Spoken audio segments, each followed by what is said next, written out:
Bien, buenas tardes.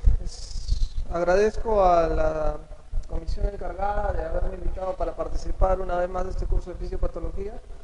Siempre es bonito encontrar gente joven en los meses de verano, en los cuales de repente ustedes deberían estar en la playa disfrutando de sus vacaciones.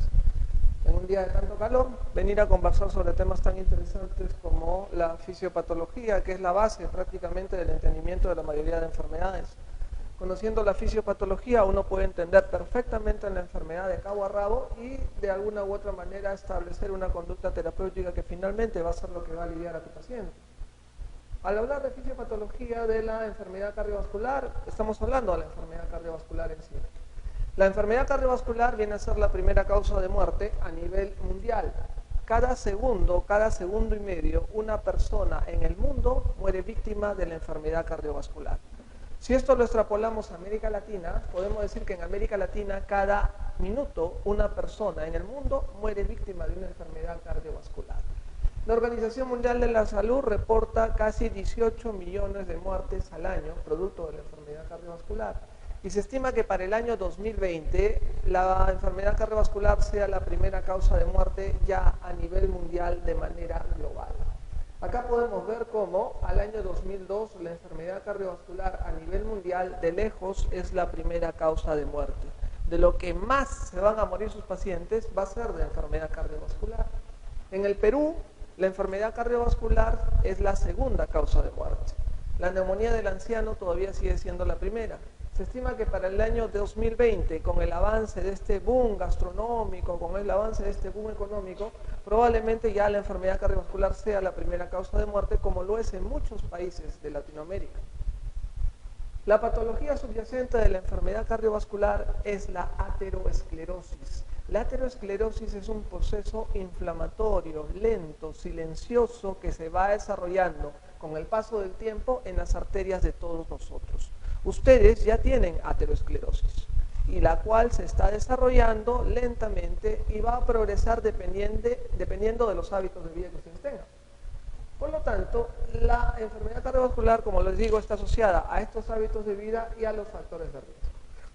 Se ha demostrado que modificando estos factores de riesgo, modificando estos malos hábitos de vida, uno puede hacer que de alguna u otra manera no suframos de estos problemas cardiovasculares tan comunes. Acá tenemos los niños gorditos, que son muy bonitos, muy lindos, ¿no? Las abuelas están muy contentas cuando estos niños, sobre todo, comen y dicen qué saludables que están.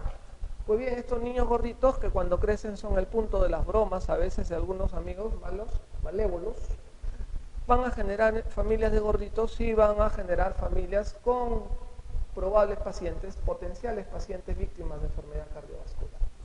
Hace muchos años se creía que la enfermedad cardiovascular era meramente un proceso degenerativo y no es nada más que el paso de los años un factor de riesgo más.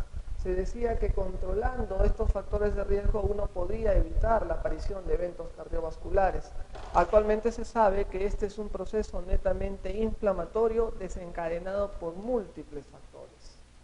La evolución del hombre, doctores, que llevó millones de años, Homo australopithecus, Homo erectus, Homo sapiens, en pocos años llevó a esto, el hombre McDonald, ¿ok? Cualquier parecido con algún expresidente que le gusta usar pañuelo y palomas es pura coincidencia, ¿ok? Este es el hombre McDonald, el hombre obeso, el hombre sedentario, el hombre presa del fast food, del control remoto. Acá ustedes pueden ver cómo la evolución del hombre y la evolución de la mujer parece que no ha cambiado mucho, pero esto vamos a cambiarlo, ¿ok? Para que no se molesten, es una broma. ¿Ok? Entonces acá vemos cómo la evolución del hombre, no me miren mal doctoras, acá vemos cómo la evolución del hombre llevó a que antes era cazador, recolector, deportista, usaba la fuerza, actualmente es un hombre sedentario, presa de la computadora, el Facebook, el Twitter, el WhatsApp, ese que ustedes utilizan a cada rato para conversar con sus amigos. Muy bien. Pero ¿qué es lo que pasa, doctores? Cada minuto que pasa podemos ver cómo la enfermedad cardiovascular sigue avanzando. Ya dijimos, cada segundo y medio, en el mundo, una persona muere víctima de eventos cardiovasculares. ¿Ok? Y eso tenemos que evitar. Tenemos que evitar que estos pacientes lleguen a la emergencia con síndromes coronarios agudos que muchas veces son difíciles y costosos de poder manejar. La causa de estos problemas cardiovasculares, la aterosclerosis, enfermedad inflamatoria que compromete arterias de mediano y gran calibre produciendo engrosamiento de sus capas y acúmulo de contenido lipídico. Hay una gran inflamación en las arterias de todo nuestro cuerpo, cerebro, corazón, riñón, etcétera, las cuales van a hacer de que el contenido lipídico se acumule en sus paredes, se acumule en sus arterias, tienda a estrechar la luz de estos vasos sanguíneos, va a hacer que estas placas en algún momento se rompan, se compliquen y originen eventos agudos. Si eso ocurre en un corazón, lo que tenemos es un síndrome coronario agudo. Si eso ocurre en el cerebro, lo que vamos a tener es un accidente cerebrovascular. Muy bien, acá vemos la evolución conceptual de la aterosclerosis, depósito de grasa blanda en la pared vascular. La complicación es la aterotrombosis. Cuando esa placa se rompe, se forma un trombo. Y el trombo ocluye completamente la luz del pasaje de esa arteria. Si eso ocurre en el corazón, va a producir un infarto. Si ocurre en el cerebro, va a producir el DCB o el stroke. Teniendo en consideración que es una enfermedad inflamatoria que está presente en el inicio, formación, progresión y complicación trombótica de esa placa ateromatosa. Entonces, la aterosclerosis es un problema inflamatorio desencadenado por múltiples factores de riesgo que va a dar como origen el acúmulo de contenido lipídico en las paredes de sus arterias, las cuales van a ir avanzando lentamente a medida que pase el tiempo y a medida que vamos desarrollando malos hábitos de vida, y se puede complicar dando eventos agudos. ¿Cuáles son los factores de riesgo convencionales para tener enfermedad cardiovascular? Tenemos los modificables y los no modificables. Los modificables, los cuales sí se pueden cambiar. Los no modificables, a pesar que uno haga, no se puede cambiar. ¿Qué no se puede cambiar? La edad. ¿Ya? Doctoras, la edad no se puede cambiar. ¿Ok? El paso de los años es inexorable para todos. Cada hora, cada minuto, cada segundo nos estamos haciendo más viejos. Y viejas también. No se puede cambiar eso. ¿Ok? Otra cosa que no se puede cambiar es el sexo. Así venga Bruce, Bruno Pinasco y algunos congresistas, si quieren cambiar eso, no se va a poder cambiar. El que nace hombre, ya, fenotípicamente muere hombre. Y la que nace mujer, fenotípicamente muere mujer. La conducta sexual, esa la pueden cambiar las veces que quieran. Pero físicamente eso no se puede cambiar. ¿Tiene más riesgo quién? ¿El varón o la mujer? El varón tiene más riesgo que la mujer, hasta los 65 años. La mujer tiene una protección, miren qué suerte que tiene. Tienen una protección extra, que es los estrógenos. Pero ojo, esa protección extra de los estrógenos se pierde a los 65 años. A partir de ahí el riesgo se iguala, e incluso la mujer puede superar un poquito el riesgo del hombre. Y los antecedentes familiares es algo que tampoco se puede cambiar. Uno tiene un papá, uno tiene una mamá, y eso no puede cambiar. Si uno tiene un papá que falleció antes de los 55 años víctima de evento cardiovascular, o una mamá que falleció antes de los 65 años víctima de evento cardiovascular, es un factor de riesgo positivo en la historia clínica no modificable. ¿Cuáles son los factores de riesgo que sí se pueden modificar? Sí se puede modificar la dislipidemia. La dislipidemia es un proceso que va a ocurrir en todos nosotros y va a ocurrir principalmente por dos factores. Uno, por causa genética. Tu material genético determina cuánto colesterol puedes hacer y cuánto en las arterias. Y dos, tu dieta, ¿no? Esa comida tan rica que hay, ¿no es cierto? Eso va a conducir a que un paciente haga dislipidemia. El tabaquismo, el fumar, eso va a depender mucho de ustedes. La hipertensión arterial va a depender de que no se desarrolle de acuerdo a sus hábitos de vida. Y si se desarrolla, el control va a depender de ustedes si toman su medicación y hacen cambios en el estilo de vida. La diabetes, la obesidad y el sedentarismo son factores que pueden cambiar y podemos evitar que el paciente haga eventos cardiovasculares. Factores de riesgo no convencionales, la homocisteína, fibrinógeno dímero D, proteína C reactiva, lipoproteína A e infecciones. Ustedes saben, por ejemplo, que la clamidia, el neumocistis, el Helicobacter pylori pueden producir fenómeno inflamatorio en las arterias y eventualmente desarrollar eventos cardiovasculares. Ocurre. Por lo tanto, esas bacterias deben manejarse y deben de tratarse. Las bacterias que causan las gingivitis periodontales pueden causar fenómeno inflamatorio, disfunción endotelial y eventualmente aterosclerosis. Eso también ocurre. Entonces pueden ver cómo hay múltiples factores que pueden llevar a desarrollar enfermedad cardiovascular. Y estos factores, lógicamente, algunos van a tener más peso que otros. El factor que más peso tiene, ¿cuál es? ¿Me puede decir? La dislipidemia. En Latinoamérica dicen que es la obesidad. Bueno, también la obesidad, también la dislipidemia. Por ahí se disputan el primer lugar. Pero la dislipidemia y la obesidad son factores de riesgo que se pueden controlar con cambios del estilo de vida y probablemente también con medicación. Para enfocarnos en la dislipidemia, está altamente demostrado que a medida que uno aumenta su nivel de colesterol, aumenta el riesgo cardiovascular. Y ustedes saben que el colesterol tiene fracciones, HDL, LDL, VDL, IDL, etc. La fracción LDL, lipoproteína de baja densidad, es la más aterogénica, es la más maligna, es la que se va a meter en tus arterias y va a generar la placa de ateroma, va a obstruir la circulación en tus coronarias, va a obstruir la circulación en tu cerebro. Por lo tanto, se ha demostrado que el enfoque terapéutico del LDL es lo más importante para el manejo de la dislipidemia. Manejando el LDL disminuyes el evento. Por lo tanto, el LDL es el malo de la película. Es el punto del enfoque terapéutico para hacer control de la dislipidemia. Muy bien, y en base a eso hay guías de manejo, las cuales han ido modificándose y obteniendo cambios con el paso del tiempo. A la luz de la nueva evidencia, de los nuevos ensayos clínicos, cada vez tenemos metas. Actualmente las metas ya no están vinculadas a valores exactos de LDL, sino en base a porcentaje.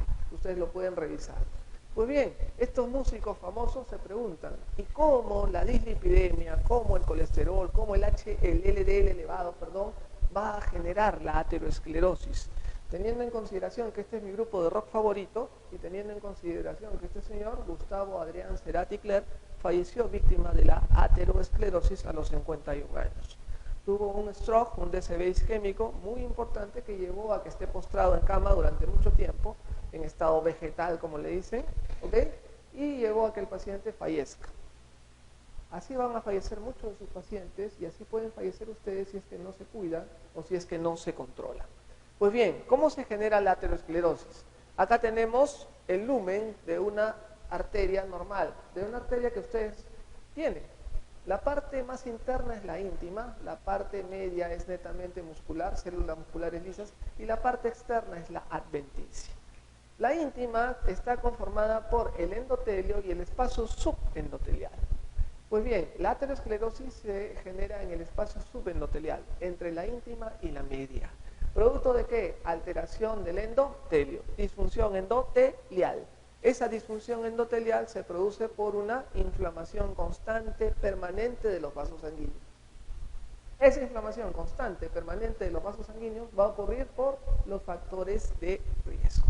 Muy bien, acá tenemos el endotelio, aquí tenemos el endotelio y acá el espacio subendotelial, acá la túnica media.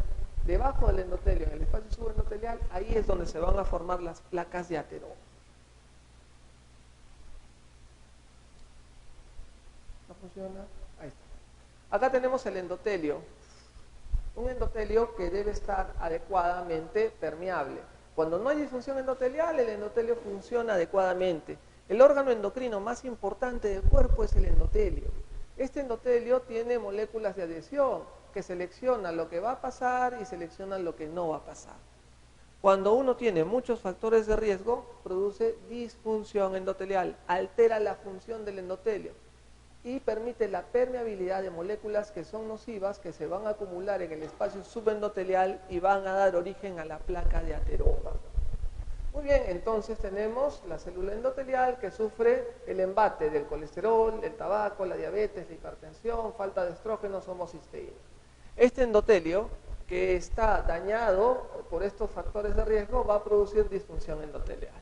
La disfunción endotelial que va a producir vasoconstricción, aumento de presión arterial, apoptosis endotelial, adhesión leucocitaria, acumulación lipídica, trombosis, crecimiento de células musculares lisas. ¿Ok?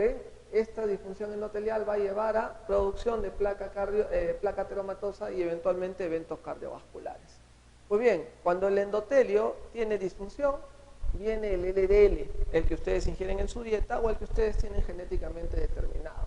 Este LDL oxidado es rico en ApoB100, ricos en arginina con una carga netamente positiva. El espacio subendotelial en un endotelio enfermo atrae este LDL por glucosaminoglicanos del tejido conectivo de la membrana basal ricos en condroitin-sulfato, que tiene una carga negativa. Lo positivo con lo negativo se atrae y hace de que el LDL entre dentro del espacio subendotelial. En el endotelio normal no se adhieren a las células sanguíneas, pero el endotelio injuriado, la disfunción endotelial, genera una serie de moléculas de adhesión que van a hacer de que este LDL oxidado se meta con mayor facilidad y quede acumulado en esta zona subendotelial. Entonces acá tenemos una serie de moléculas que se generan en esta aterosclerosis. Se libera BICAN, ICAN, MCP, que son factores que van a atraer células que van a dar origen aún más a la placa de ateroma. Por ejemplo, el BICAN elabora o informa para que el monocito macrófago se meta al espacio subendotelial y englobe ese colesterol LDL oxidado.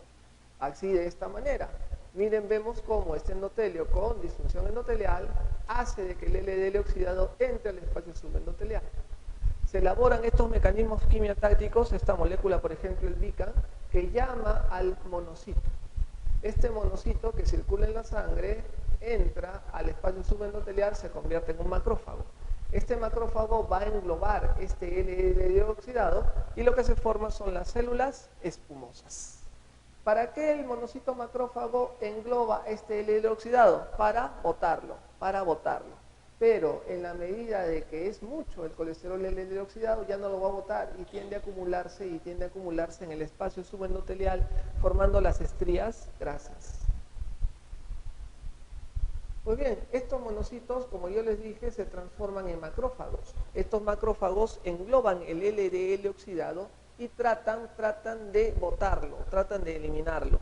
Pues bien, cuando el exceso de estos monocitos macrófagos, de estas células fagocitarias, excede lo normal, tienden a acumularse ya en el espacio subendotelial.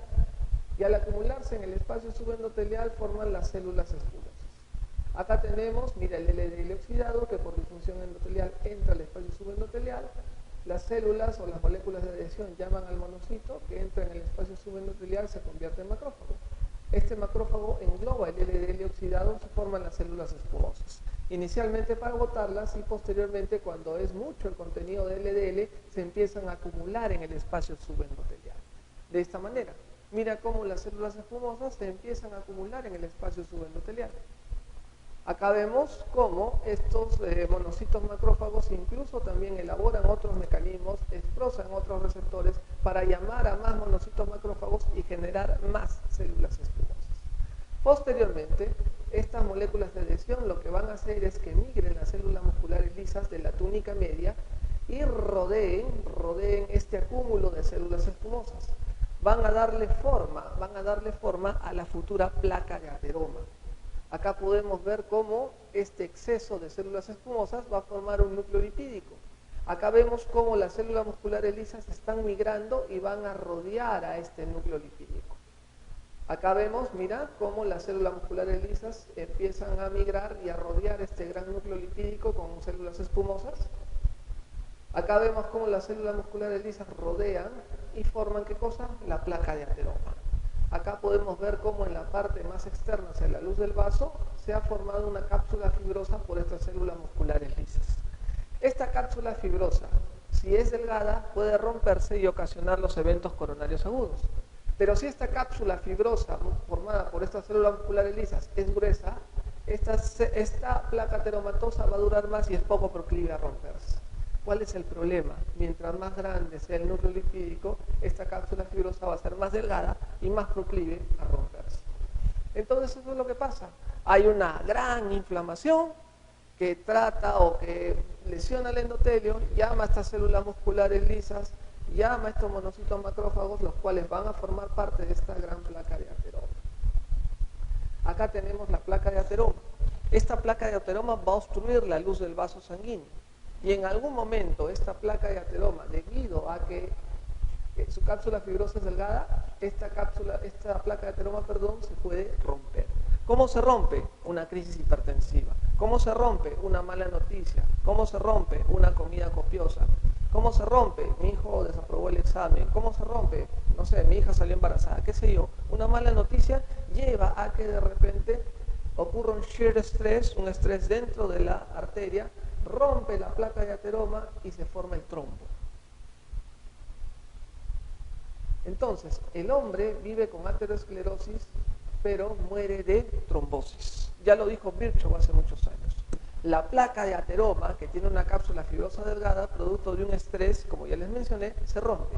Y al romperse viene y se forma un trombo sobre esa placa rota. Al formarse el trombo sobre esa placa rota, obstruye el pasaje de sangre. Y esa zona de músculo cardíaco irrigado se muere, se necrosa, se infarta. Esa parte del cerebro que se obstruye por esa placa ateromatosa complicada sufre un derrame, sufre un stroke, sufre un ictus. Eso ya lo dijo Virchow hace muchos años. Acá tenemos una placa de ateroma que se formó durante muchos años, la cual tiene una cápsula fibrosa delgada, en una crisis hipertensiva se rompió y se forma un trombo. El trombo se forma por plaquetas y por fibrina, por plaquetas y por fibrina. De esa manera, miren, acá tenemos una arteria coronaria, acá también una arteria coronaria en un paciente que le gusta comer mucha grasa, el LDL oxidado lesiona el endotelio, entra dentro del espacio subendotelial. Llama a los monocitos macrófagos, estos monocitos macrófagos entran al espacio subendotelial, engloban este LDL oxidado, se forman las células espumosas. El exceso de células espumosas queda guarecido y se forma un núcleo lipídico. Estas células espumosas elaboran factores quimiotácticos que hacen de que las células musculares lisas migren, le den forma, rodeen esta placa de ateroma y formen una cápsula fibrosa. Esa es la génesis de la formación de la placa de ateroma, con un gran núcleo lipídico, una cápsula fibrosa delgada, la cual se puede romper, complicarse y dar los eventos agudos. ¿Qué condiciona de que se inflame el endotelio? La dislipidemia, que duda cabe. La hipertensión arterial, la angiotensina 2 produce disfunción endotelial, produce vasoconstricción. La diabetes, vía los productos de la glicosilación, generan aterosclerosis. La obesidad, las infecciones, ya les dije, miren, clamidia, Helicobacter pylori, herpes simple, citomegalovirus, los gérmenes que ocasionan las gingivitis de las caries dentales, ¿ok? Si ustedes tienen gingivitis, doctores, cuídense, pueden ser víctimas de aterosclerosis. Entonces, así es como se forman las placas de ateroma. Tenemos dos tipos de placa, la placa vulnerable y la placa estable. ¿Qué diferencia hay entre una y otra? La placa vulnerable tiene una cápsula fibrosa que le formaron las células musculares lisas, ¿se acuerdan? Una cápsula fibrosa delgadita y se puede romper. La cápsula estable tiene una cápsula fibrosa grande, gruesa, poco proclive a romperse. ¿Qué otra diferencia tiene? La placa vulnerable se remodela, se mete dentro de la luz del vaso sanguíneo, por lo tanto no estrecha mucho el lumen. A diferencia de la placa estable, la cual se mete en la luz arterial del vaso sanguíneo y estrecha el lumen. ¿Cuál te va a avisar? Te va a avisar la placa estable, que es la que tiene la cápsula fibrosa más gruesa, la que es poco probable que se rompa. La que no te va a avisar, mira, es la placa vulnerable. ¿Por qué? Porque tiene buen lumen, pero esta es la más proclive a romperse. Por lo tanto, importan mucho los factores de riesgo, doctores. Entonces, esto es lo que tenemos, una ruptura de una placa en la arteria coronaria ocasionada por ¿qué? Fumar, colesterol alto, diabetes no controlada, etc. La ruptura de la placa llega al evento coronario, si es que ocurre en una arteria coronaria. Hay factores de inflamación, factores mecánicos y la formación del trombo que ocluye completamente la luz del vaso sanguíneo y no deja pasar nada de sangre y el paciente se infarta. Acá tenemos, mira, una placa de ateroma que se rompió y acá tenemos el trombo que se formó sobre la placa de ateroma. Como deja pasar algo de sangre, lo más probable es que no haya necrosis, lo más probable es que haya una angina inestable. Pero si ocluye completamente la luz del vaso sanguíneo, lo más probable es que sí haya un infarto con las fatales consecuencias que ello puede tener. Entonces, doctores, una placa que se rompe forma un trombo. El trombo se forma con plaquetas y con fibrina. Las plaquetas se activan entre sí, expresan receptores y forman gran adhesión plaquetaria. ¿Cómo combaten eso? ¿Cómo combaten la formación del trombo? Con trombolíticos, con fibrinolíticos. ¿Cómo combaten que las plaquetas se agreguen? Antiagregantes plaquetarios, la aspirina, el clopidogrel, el ticagrelor, el plasugrel. ¿Cómo evitan que haya gran adhesión plaquetaria? Inhibidores de glicoproteínas 2B3A, los cuales expresan los receptores de las plaquetas y hacen que se agreguen unas entre sí. Entonces, nótese, doctores, cómo el tratamiento está bien pensado. ¿Usan anticoagulantes? También. ¿Para qué? Para contrarrestar el efecto de los factores de coagulación que tienen imbricación en la formación del trombo. Acá podemos ver, mira cómo las plaquetas se adhieren entre sí mediante una goma que es el fibrinógeno. ¿Ok? Eso es lo que va a formar el trombo.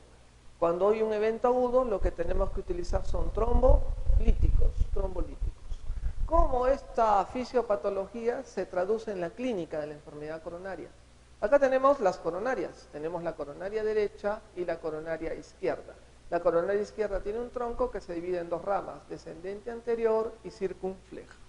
Pues bien, dentro de estas arterias coronarias, producto de la disfunción endotelial, un evento inflamatorio derivado de muchos factores de riesgo, se va a formar placas de ateroma. Estas placas de ateroma van a obstruir la circulación en estas arterias coronarias y el paciente va a tener síntomas, sobre todo cuando hace esfuerzo, cuando hace actividad física. Pues bien, causas principales de cardiopatía isquémica es la aterosclerosis, la formación de la placa de ateroma. Pero la cardiopatía isquémica, un síndrome coronario agudo, también se puede producir por un espasmo coronario. ¿Ok? Un espasmo coronario muy intenso puede llevar a producir un infarto cardíaco sin necesidad de que haya una placa de ateroma. Un embolismo coronario, un coágulo, por ejemplo en una vasculitis, en un síndrome antifosfolipídico.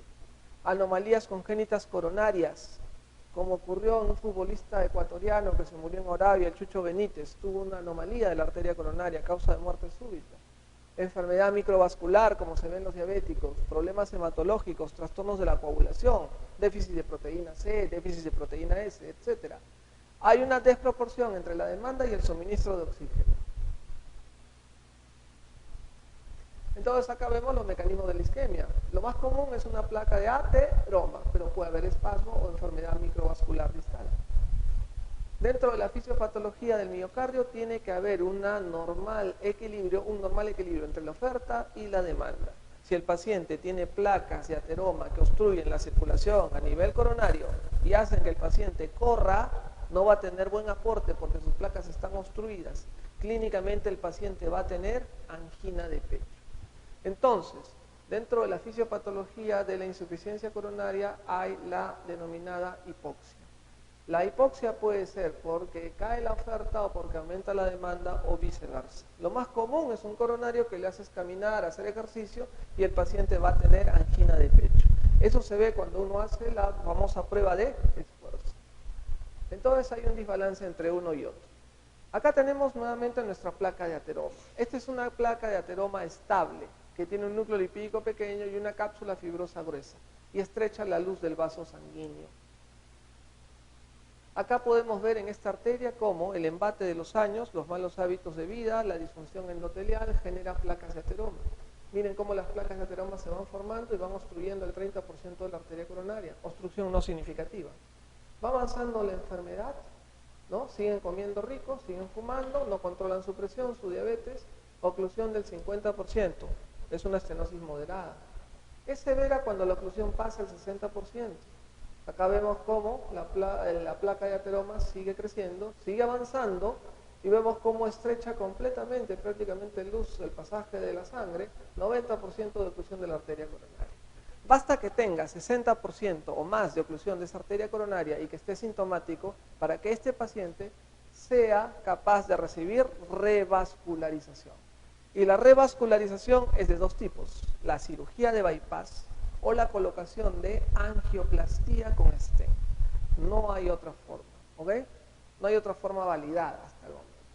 Entonces eso es lo que tenemos, paciente adulto mayor, 70 años, diabético, dislipidémico, hipertenso. No toma su medicación, sale teniendo una mala noticia, una discusión con el chef en un día de mucho frío y el paciente lo que tiene es un dolor opresivo, retroesternal, que lo pone pálido, sudoroso, diaforético, que se irradia al brazo izquierdo y hace que bote su maletín. Este paciente lo que tiene es un síndrome coronario agudo. ruptura abrupta de la placa de ateroma, que no dejó pasar la sangre adecuadamente al tejido que irrigaba, llámese el corazón, y es por eso que él está teniendo un síndrome coronario agudo. ¿Producto de qué? De las placas vulnerables. Gran núcleo lipídico, cápsula fibrosa delgadita. Esta es la que se rompió. Esta es la que se rompió y originó el problema. Reducción brusca del aporte de oxígeno al miocardio. Entonces el miocardio empieza a reaccionar. En primer lugar, sufre falta de riego, o sea, sufre isquemia. Cuando esta isquemia no es tan prolongada y no llega a necrosar miocitos, lo que se llama es una angina inestable. Pero si esta isquemia es prolongada, generalmente más de 30 minutos, tapa toda la luz del vaso sanguíneo, generalmente lo que se va a producir es la muerte de los miocitos, o sea, el infarto al miocardio. ¿Ok? Acá tenemos los distintos tipos de ruptura de placa, no nos vamos a detener en eso. Entonces, si tenemos un paciente que ha roto su placa en su arteria coronaria y ha formado un trombo, vamos a esperar que el paciente venga a la emergencia con un dolor torácico agudo, abrupto. Cuando ustedes sean internos van a recibir ese tipo de pacientes. Pacientes con dolor de pecho sugerente de que sea un síndrome coronario agudo. ¿Qué van a hacer con ese paciente? Lo primero que van a hacer es tomarle un electrocardiograma. Y al tomarle el electrocardiograma, sus ojitos bien puestos en el segmento ST. Para ver si tu paciente tuvo una angina inestable, un infarto sin elevación del segmento ST o un infarto con elevación del segmento ST. Lo cual establece esquemas de manejo. Acá podemos ver, mira, en esta arteria coronaria descendente anterior, en el tercio proximal y el tercio medio, una obstrucción de una arteria coronaria. Cuando esto se obstruye de manera aguda, lo que tienen que hacer es reaperturar la arteria. Hay dos formas principalmente de reaperturar la arteria. Ponerle un medicamento que se llama trombolítico o hacer un procedimiento que se llama angioplastía. Metes un catéter hacia esta zona que está obstruida, baloneas, dilatas y dejas una mallita stent y eso es la angioplastía. La cirugía a nadie le gusta que le abran el pecho, puede ser una indicación cuando hay enfermedad multivaso, y la angioplastía se hace con catéteres que se meten hacia el corazón. El paciente va a estar despierto, el paciente no va a tener que pasar por una sala quirúrgica, y estando despierto le hacen la angioplastía, meten un balón, dilatan la obstrucción, dejan una mallita que se llama stent y asunto solucionado.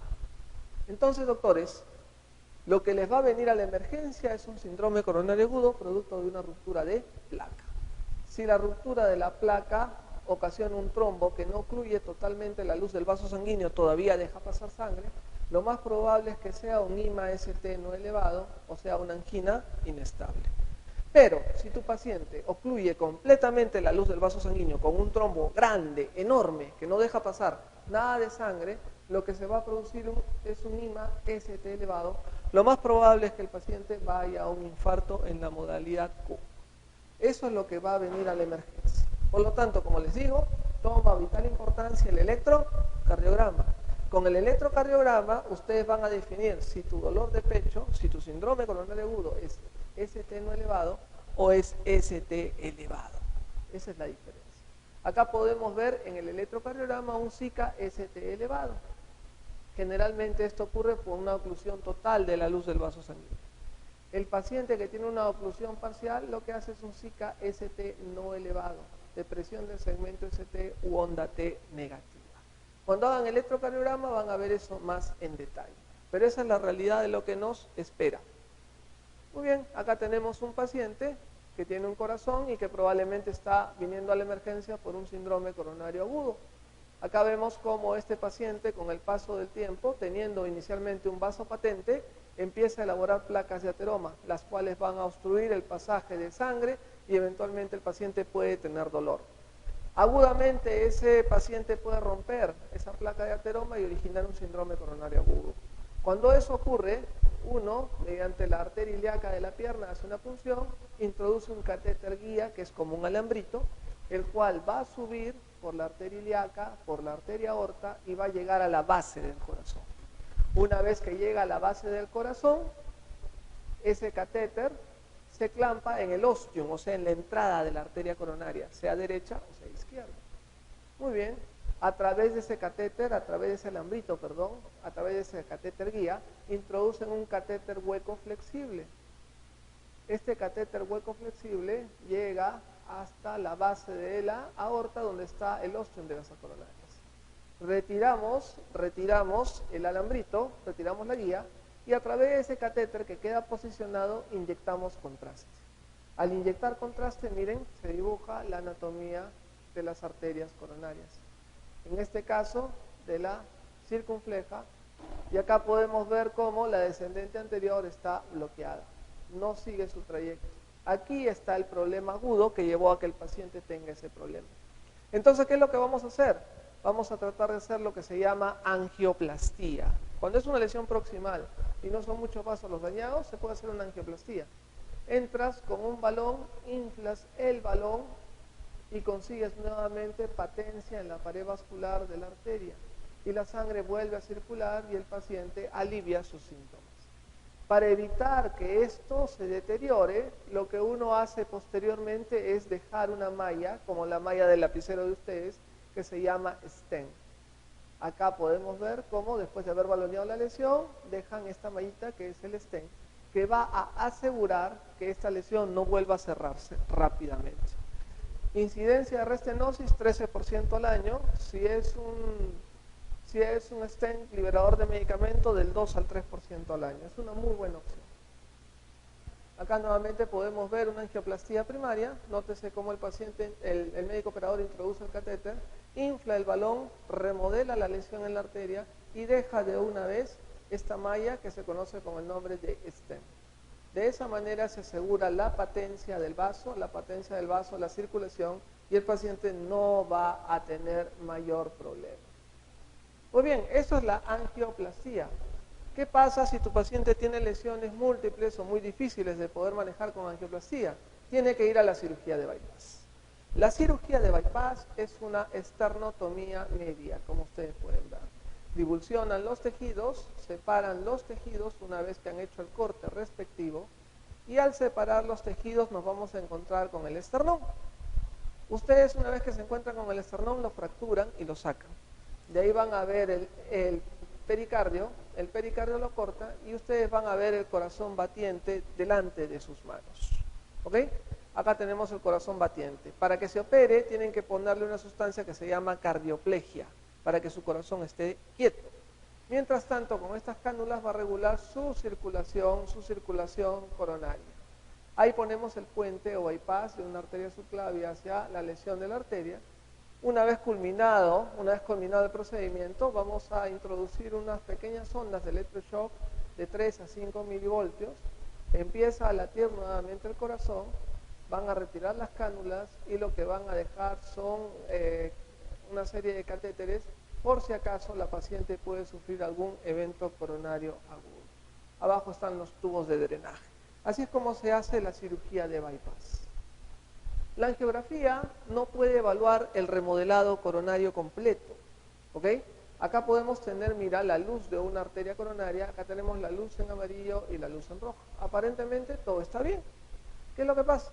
Mira la luz del amarillo, tiene una tremenda placa de ateromas, tremenda. Como se acomoda y no obstruye la luz del vaso sanguíneo, como les dije al inicio, se nos pasa. ¿Qué ocurre con el que tiene la luz más grande y no tiene placa de ateroma? Miren, prácticamente la luz es igual. La ventaja está en que el rojo no tiene placa de ateroma y el amarillo tiene placa de ateroma. Pero si uno lo ve solamente por angiografía, ven que aparentemente hay patencia en toda la extensión de este vaso. Pues bien, Glasgow decía que hay una hipótesis de remodelamiento. ¿Qué significa eso? Que el colesterol que se mete en el espacio subendotelial se va acomodando lentamente al paso del tiempo y al transcurso y prácticamente deja, una luz completamente patente y similar a la inicial. Entonces, ¿cómo darse cuenta si un paciente tiene una placa caliente, una placa inestable, si la angiografía coronaria no te ofrece todo lo que debería darte? Podemos utilizar, muchas veces esa placa de ateroma es la punta del águila. Lo que podemos utilizar se llama IVUS, ultrasonido intravascular, que es una ecografía dentro del vaso sanguíneo.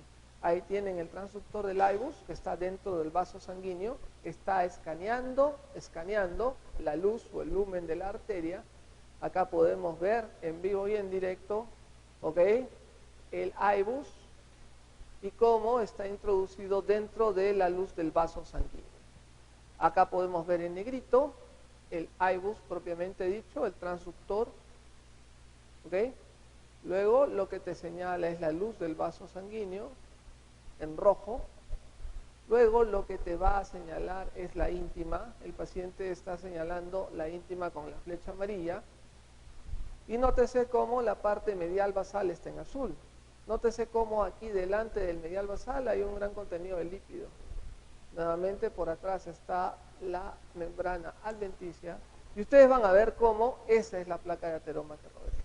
¿Cómo saber si es una placa estable, inestable o está remodelada dentro del vaso? De acuerdo a sus características se describe y se decide intervenir.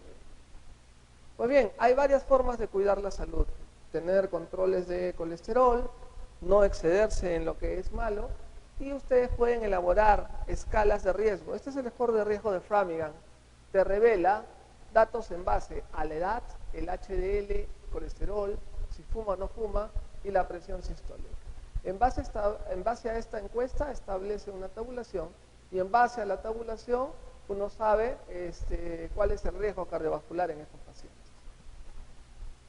Muy bien, doctores, a pesar de la evidencia, no utilizamos todos los medios a nuestro alcance para mejorar el pronóstico de nuestros pacientes y a nivel práctico somos poco ambiciosos en nuestros objetivos, creemos más en la mecánica que en la biología y más en el tratamiento que en la prevención. La idea de ustedes, chicos, que son jóvenes todavía, es que hagan prevención con sus pacientes y prevención con ustedes mismos también. Pacientes, familiares y ustedes mismos deben de cuidarse. Mark Twain decía, la única manera de preservar su salud es comer lo que a usted no le gusta, beber lo que no le gusta y hacer lo que usted no haría, ¿no? Un antiguo profesor decía, come algo, si te sabe rico, bótalo porque te va a hacer daño, ¿ok? Hay que cambiar estilos de vida que no son recomendables. Hay que cambiar estilos de vida que te pueden llevar a enfermedades por estilos de vida más saludables, estilos de vida más interesantes, ¿ok? Entonces, una oportunidad de mejorar está en nuestras manos y eso es algo que tiene que partir inicialmente por nosotros, tiene que ser imbuido a nuestros familiares, tiene que ser imbuido a nuestros pacientes, porque ellos son los que nos los van a reclamar a futuro. Muy bien, les enseño, este es el póster del primer curso de fisiopatología que fue hecho en el año 1995 aquí, en este mismo Paraninfo, ¿no? Yo estaba parado, así como la doctora, aquí a un costadito, haciendo la organización del primer curso de fisiopatología. Mi promoción la organizó en el año 1995 y a mí me tocó ser el coordinador de la actividad académica respectiva. Fue un trabajo enorme, un chambón muy grande, ¿ok? El tiempo ha avanzado y miren, con el paso del tiempo ya estamos dictando en el curso de fisiopatología. Esta es mi promoción. La promoción 1989 de San Fernando, rompiendo tradición, la única promoción que de Cachimbo le ganó a los internos, ¿ok? Así dicen, no sé. Miren, algunos de los amigos, este es el día de la gincana, cuando ocurrió un problema interno y bloqueamos la gincana, nos sentamos en el medio, eso ocurre hasta ahora creo. Acá podemos ver varios de mis amigos, algunos están en el extranjero, otros están en provincia, este está en el Almenara, este está acá al frente en emergencias pediátricas, es vocal del colegio médico, miren, qué bien. Ahí se divierte, ¿ok? Algunos han fallecido, incluso víctimas de algunas enfermedades, pero esa es mi promoción. Están invitados a concurrir al Hospital Nacional 2 de Mayo, un hospital docente por antonomasia, que tiene 143 años de vida institucional, desde antes de la guerra con Chile, para que puedan ejercer su práctica clínica cuando gusten. Acá en el hospital ejercemos muy bien la cardiología y la cirugía cardíaca y somos Centro Nacional de Referencia del Ministerio de Salud. Si tuvieran alguna pregunta, con el mayor de los gustos,